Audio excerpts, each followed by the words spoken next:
ועכשיו, אופיר וחריש בחמישי. עוזרים לבעלי החיים.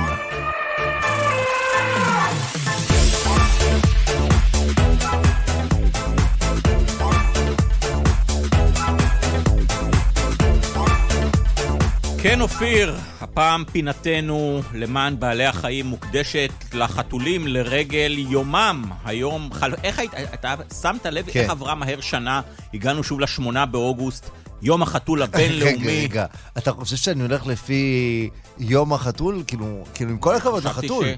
שאתה עוקב על לוח השנה רק לפי מה שקורה לבעלי החיים? לא, הדבר היחידי שאני עושה, עברה שנה, זה על יום כיפור. אחרי שאני מסיים את הצום, אני אומר, יש לי עוד שנה לצום. אז אני חייב להביא לידיעתך ולידיעת המאזינים שלנו, שהיום מצוין שוב, 8 באוגוסט, יום החתול הבינלאומי, שהאמת שזה גם כן יכול להיות יום כיפור כזה, כי זאת הזדמנות לבוא ולשמוע האם חל שיפור לטובה במצבם של החתולים במדינת ישראל. אני לא יודע אם אתה יודע, אבל 8 באוגוסט זה כתוב בזה שזה יום חזק לבקשות, לרצון. וואלה. כן, כל מיני תקוות שאתה רוצה, כל מיני דברים טובים. אז קודם כל קראת את ברכת ברכת 8 באוגוסט? כן, אז זה אומר שיכול להיות לא, 7 באוקטובר, קראת על החטופים והחיילים.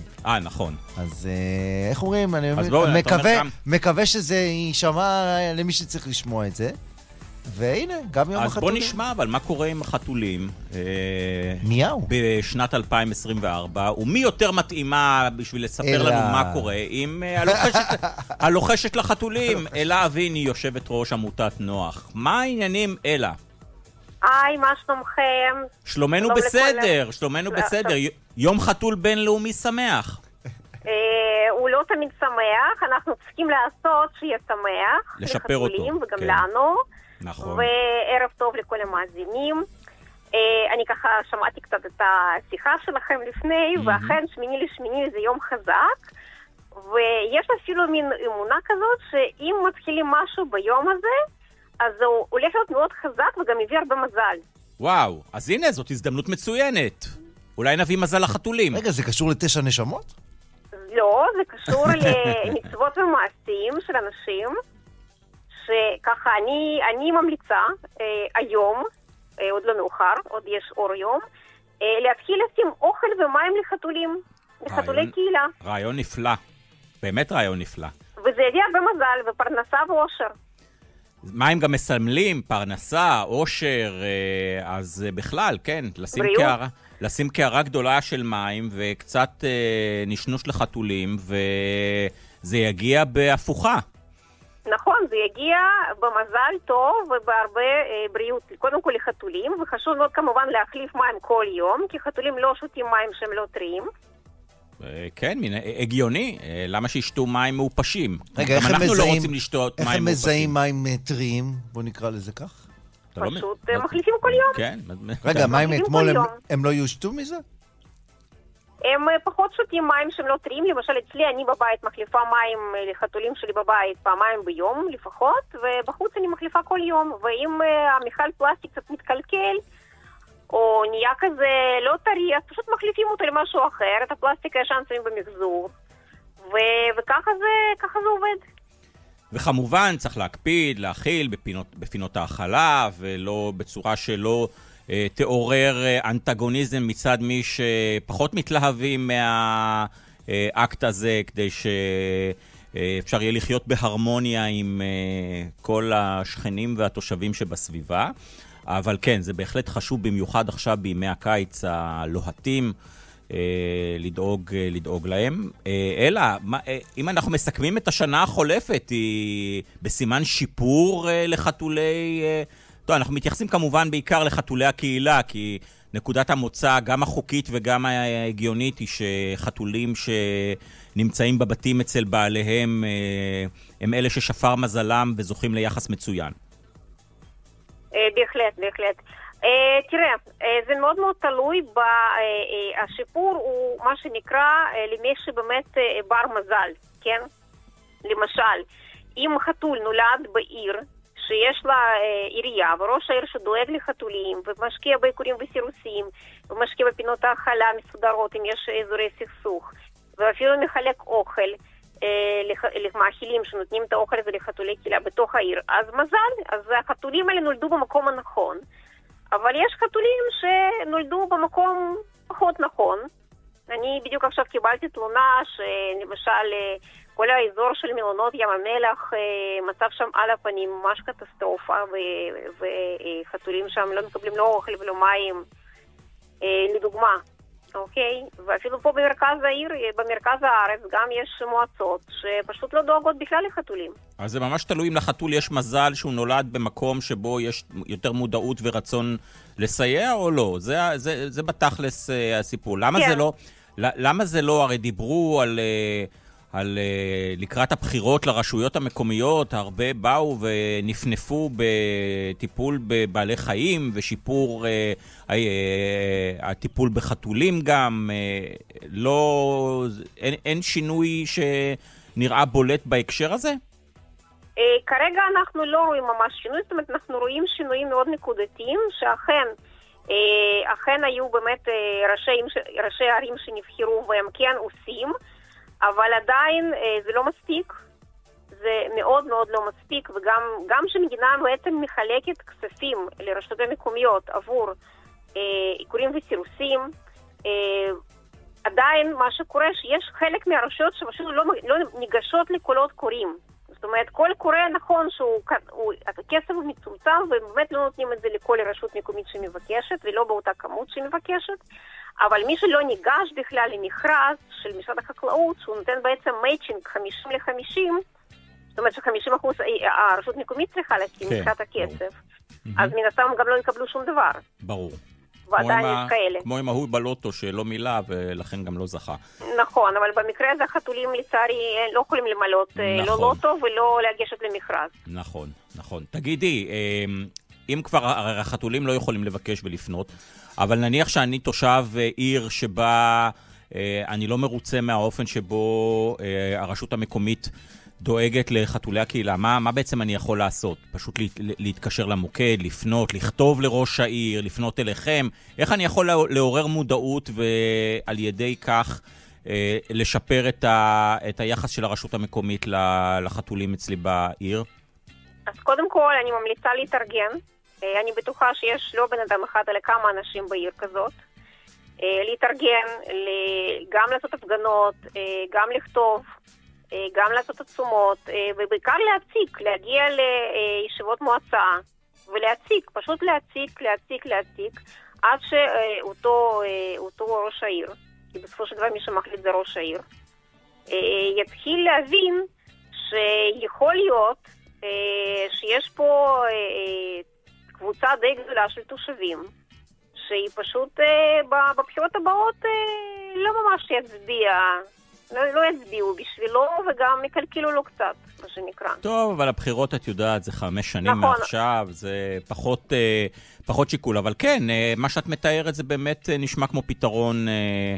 בסוף בשורה התחתונה, אם את לא מפעילה לחץ ומשאירה את הנושא בתשומת הלב הציבורית, אז כמובן שאף אחד מיוזמתו לא יתעורר ויעשה את זה. תגידי, הרי חלק יש את אלה שלא עושים כלום, אבל יש גם את אלה שמפריעים ותוקפים ומתנגדים, וגם עושים, ראיינו אותך לא מזמן על הנושא הזה של התופעה של האנשים שחוטפים חתולים, ולוקחים אותם השד יודע לאן, או שמשחררים אותם בכל מיני חורים נידחים, שזה פחות או יותר גזר דין מוות, או שהורגים אותם.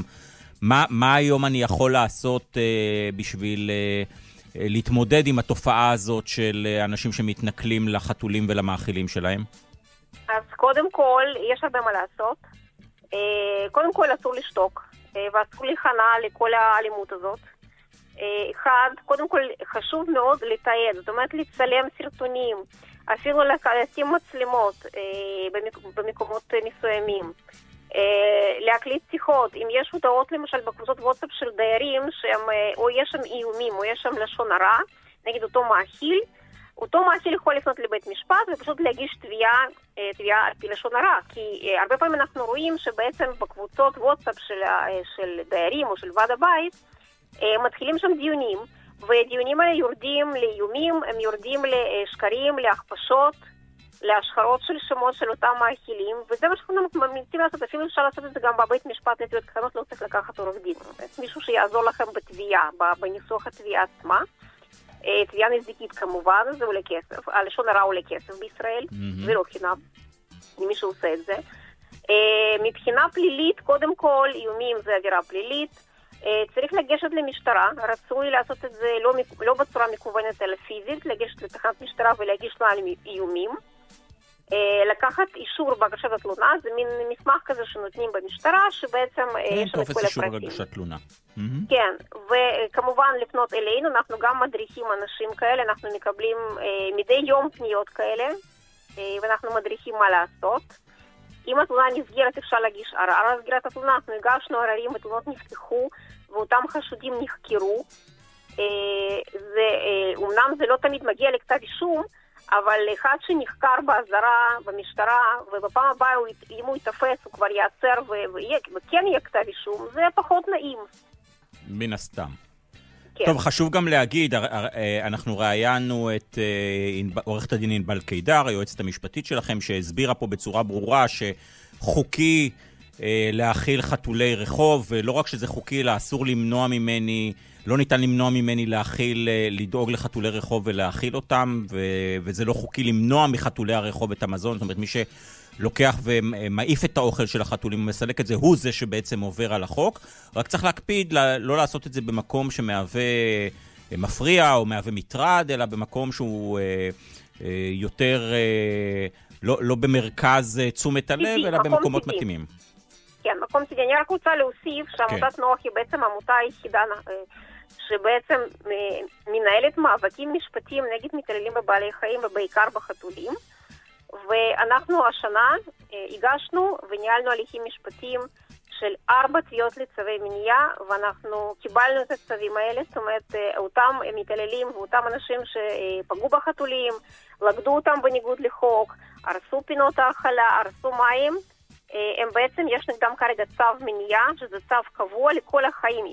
אם אותו בן אדם מתפס שוב, הוא יצטרך פשוט לעמוד למשפט פלילי הפעם, ולא משפט אזרחי, של ביזיון בית משפט, שזה בעצם מאסר או קנס. זה מאוד לא נעים, ואכן אותם אנשים, לעת עתה, נכון לעכשיו, הם הפסיקו. כן, אז זה גם, את אומרת, אז זה כלי חשוב, זאת אומרת, אם אני בתור מאכיל חתולים או מישהו שדואג לחתולים נתקל בקשיים מול אנשים אחרים, או שאני רואה שמישהו פוגע בחתולים, אתם בהחלט כתובת שאפשר לפנות אליה, להגיש תלונה ולבקש עזרה בטיפול בנושא הזה. בוודאי כן, משהו שוב אני רוצה להדגיש שוב, אנחנו פועלים בהחלט בנושא הזה, אבל אותו בן אדם, אותו מאכיל, הוא צריך לדאוג בעצם שהכל יהיה מתועד, שיהיו סרטונים, שהדברים בעצם יהיו מבוססים. כמובן. ואז יהיה מה לעשות. אנחנו בהחלט עושים את זה, זה הליכים משפטיים שהם לצערי לא זולים, ואין שום הנחות, מדינה לא עושה שום הנחות לעמותות בהליכים משפטיים כמו אגרה, שזה הולך למדינה בכלל, אבל זה המצב, ואין לנו שום תמיכה מהמדינה, כספית אני מתכוונת, כשאנחנו בפועל עושים את העבודה של המדינה.